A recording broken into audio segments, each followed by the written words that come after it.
Et salut les amis, c'est Okayo, et j'en retrouve pour un épisode de The King's Crown.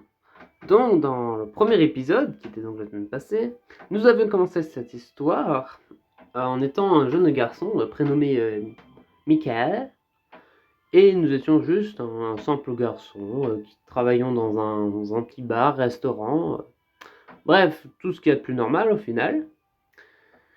Quand le soir même, nous rentrons chez nous, comme tous les soirs, et soudain, on est attiré par une lumière. On s'arrête quelques instants pour voir ce que c'était, voir d'où ça venait, mais on n'a pas plus d'informations que ça là-dessus.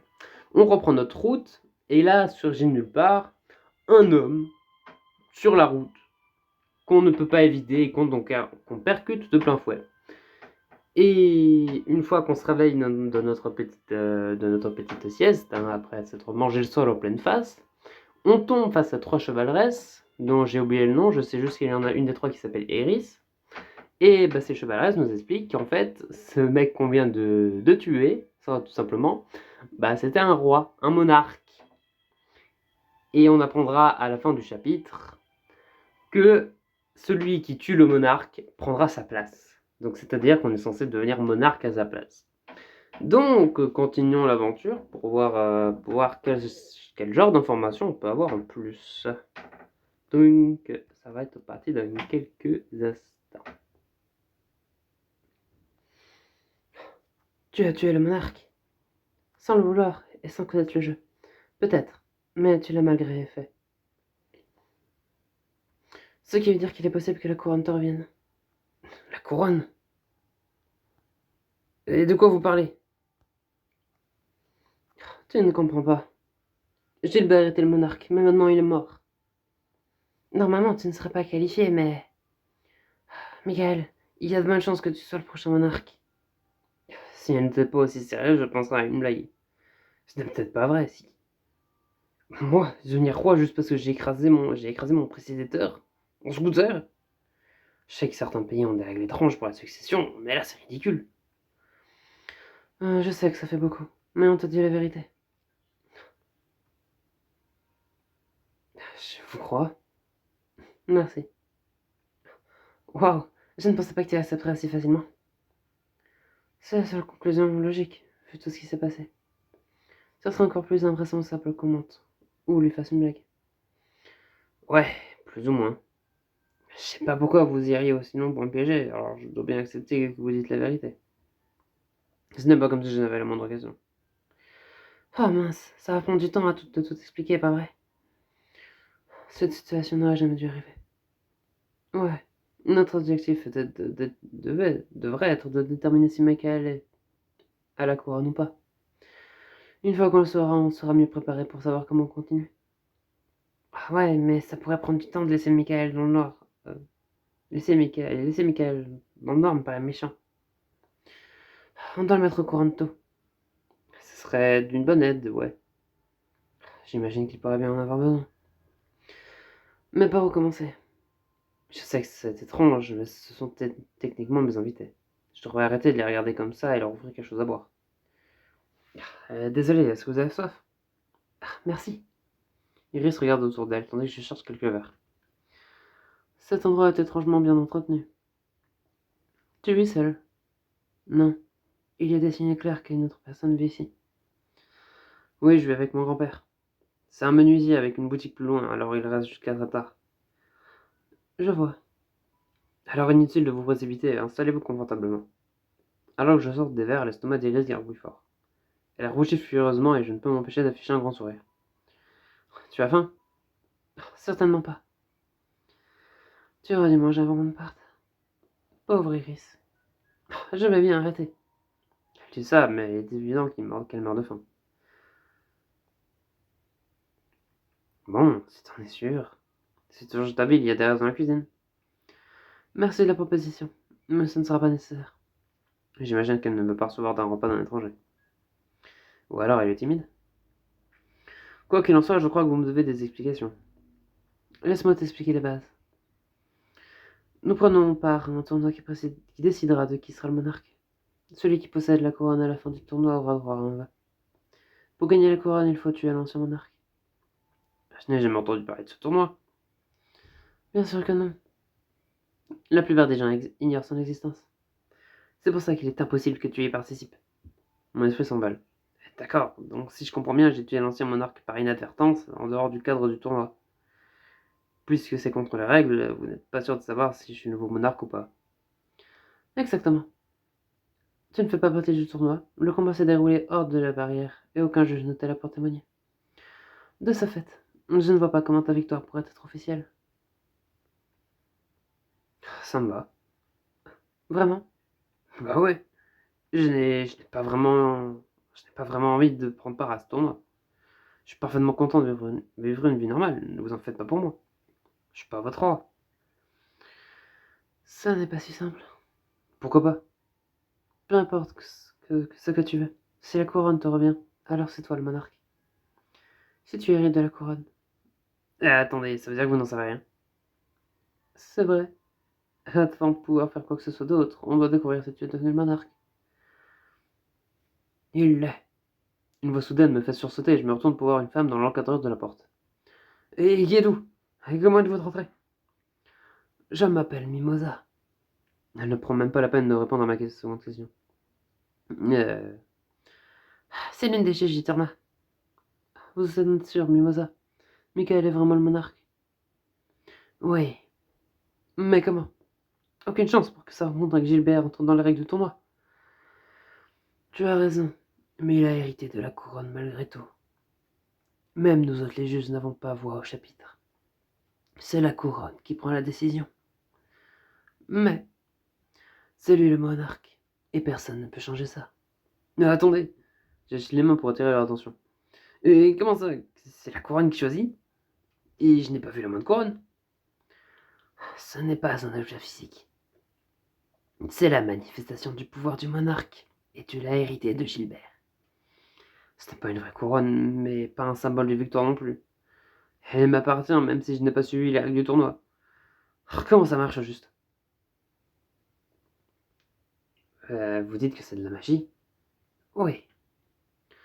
La couronne est ce qui fait de toi le monarque. Alors, ce tournoi dont vous parlez implique de la magie? Certainement. Comment tu crois que la barrière fonctionne? Elle me regarde toutes, comme si j'étais fou. De la magie? Oui. Ok. J'imagine que je vais devoir m'y habituer. Tu vois, c'est pour ça qu'hériter de la couronne sans faire partie du tournoi pose problème. Il y a une solution très simple à cette situation. On pourrait se battre ici et maintenant. Nous se battre? Je vois. Vous proposez que l'une d'entre nous prenne la couronne de Michael. Alors le tournoi pourrait reprendre son cours sans ordre. Ce n'est pas la plus discrète des solutions. Même si on doit considérer le fait que Michael pourrait mourir si on le battait. Il ne fait pas partie du tournoi. Il pourrait ne pas redevenir comme il était quand le prochain tournoi commencera. Vous n'êtes pas sérieuse? Eh bien, tu as tué Gilbert. Ce n'est pas comme si tu étais complètement blanc comme neige. Pour la dernière fois, c'était un accident. Arrêtez tous. On ne va pas tuer le monarque, ni le laisser mourir. Ce serait trahir nos vœux. Au lieu de ça, on agira comme des chevaleresses et on le protégera jusqu'à la fin du tournoi. N'oubliez pas qu'on aura aussi droit à un soin en faisant partie de son équipe. C'est vrai. Toutefois, défendre un monarque faible réduit grandement de chances de succès. On va le voir comme une cible facile et on ne pourra pas compter sur lui. Peu importe, c'est notre devoir de le protéger. Sa victoire est invalide, comme vous l'avez dit. Il n'est pas le monarque légitime, donc nous n'avons aucun devoir envers lui. Mais la couronne l'a choisi. Peut-être, mais... je sais que vous êtes au milieu d'une dispute en ce moment, mais je peux dire quelque chose. Quoi? Quoi qu'on décide, ça doit être à l'unanimité, pas vrai? Et si on accepte de protéger Michael, mais que Kazumi le tue dans son sommeil? Je ne ferai rien d'aussi stupide. Le trahir comme ça serait aussi vous trahir toutes les deux et vous vous retournerez contre moi. Je devrais en convaincre une pour avoir l'avantage. J'aimerais bien qu'elle ne discute pas de ma mort aussi légèrement. Et puis se battre entre nous ne ferait que réduire nos chances de survie. Je te combattrai tout de suite si tu continues à vouloir trahir ton serment. Ça n'était qu'une hypothèse. Alors, je suis convaincu. Nous avons plus à gagner en le protégeant qu'en le tuant. Lumi. Ah, bien sûr, pourquoi pas. Ça serait très drôle. Alors vous n'allez pas vous battre ici? Non. Très bien. Je vais informer les autres juges de la situation. Mais elle part et je pose un profond soupir. Je suis pas sûr de savoir où cette conversation nous a menés. Mais je crois qu'elles ont décidé de ne pas me tuer. Alors, on fait quand même. Tu es le nouveau monarque. Si tu peux garder la couronne jusqu'à la fin du tournoi, tu gagnes. Et nous aurons tous un souhait. Ah, ne t'en fais pas, Michael. On fera de notre mieux pour te protéger. Garde à l'esprit que de nombreuses personnes vendront ta mort. C'est complètement fou. Ils s'attendent à ce que je me batte à mort dans un tournoi. Des gens vont vouloir me tuer pour une couronne que j'ai obtenue par erreur. Oh, j'imagine que c'est elle qui m'a choisi.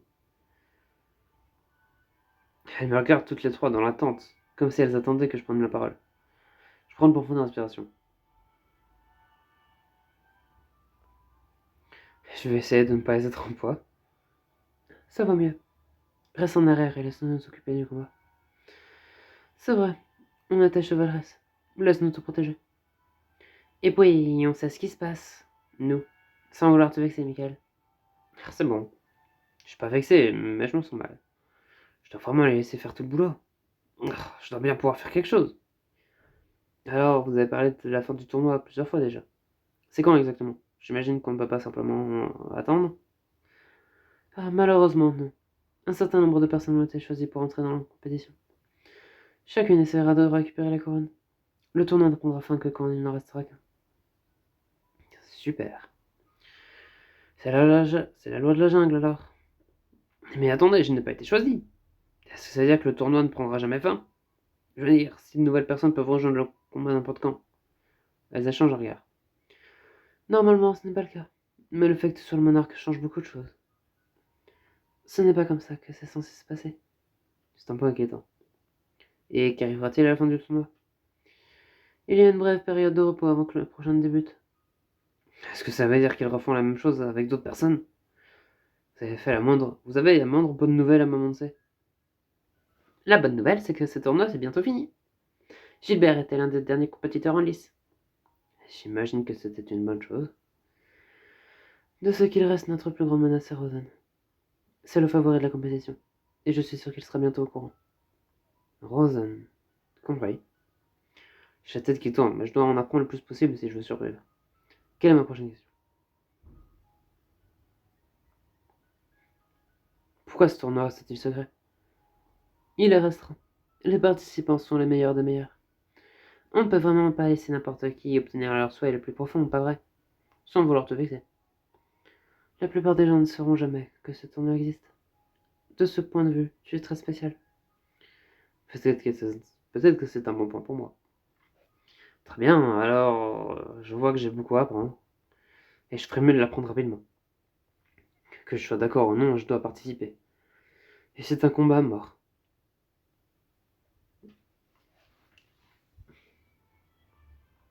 Aïe aïe aïe aïe aïe. Fin du petit chapitre. Nous avons donc appris plus sur ce fameux tournoi. Nous avons donc été choisis par la couronne qui n'est pas physique, qui n'est pas du coup une vraie couronne comme on pourrait l'imaginer, mais une couronne symbolique, évidemment. Et d'ailleurs, ce tournoi apparemment s'actualise assez souvent, donc on refait un tournoi assez régulièrement apparemment. Ce qui se pose la question, on est monarque de quoi au final? Parce qu'on devient monarque, c'est bien, on est roi, on est monarque, on est censé diriger sur quelque chose, sur des gens, genre un royaume, genre je ne sais quoi. Et là, on n'en a pas parlé une seule fois, c'est-à-dire que tu es monarque, mais monarque de rien du tout. Bref, peut-être qu'on apprendra ce qu'on gagne. Enfin, oui, du coup, on sait qu'on gagne un vœu à la fin. Mais est-ce qu'on gagne autre chose? Parce que d'accord, on fait un vœu, mais c'est quand même cher payé le vœu. Mais bon, on verra ça dans un prochain épisode. Et du coup, y a plus rien à dire en soi. Notre cher ami juge Mimosa, attention, Madame Mimosa nous a légitimés en tant que monarque. Et du coup, la partie va bientôt commencer, j'ai l'impression. En tout cas, j'espère que si jamais cette vidéo, cet épisode surtout, vous aura plu, eh bien, n'hésitez pas à lâcher un like et à vous abonner. C'était Okayo. Allez, salut!